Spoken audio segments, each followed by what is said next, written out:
Worried about casualties involved, Deion Sanders condemns Drake and Kendrick Lamar for their ugly beef. 2024 bears witness to arguably one of the biggest rap feuds of the century. What started with simple back and forth spiraled out of control and entered illegal territories. Now we cannot talk about all that, but what we can say for sure is Drake filing that lawsuit in November against UMG automatically makes him the loser in this fight. Not only that, you cannot sit there and say Kendrick Lamar's "Not Like Us" and Euphoria were pretty much the final nail in Drake's metaphorical coffin. You cannot come back from that. The Canadian rapper tried with Family Matters and The Heart Part 6 feet, but Lamar pretty much sealed the deal with Meet the Grams. But here is the deal. Do you think this entire feud was even worth it? They should have just solved it behind the scenes, right? But then again, this is what makes the rap and hip-hop culture fire. Too much bland food ruins your day. You gotta put in that spice from time to time.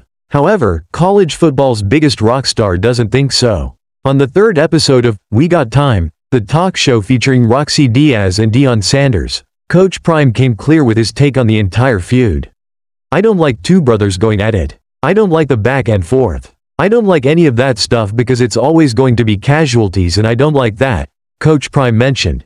See, our favorite Buffs HC has dabbled in the music scene as well. Back in 1994, the album Primetime was dropped.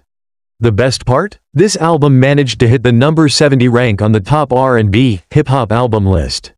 The massive single Must Be the Money was even featured on SNL. Then again, Coach Prime has also had his fair share of music-related drama.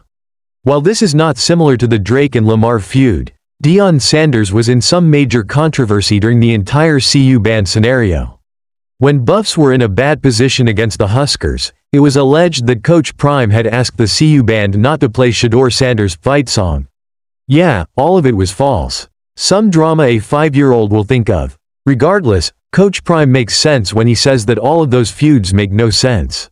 All it does is just harm the artist's character. Not only that, the casualties Deion Sanders mentioned are very real, and we have seen those happen throughout history. Not just for artists but for football folks as well.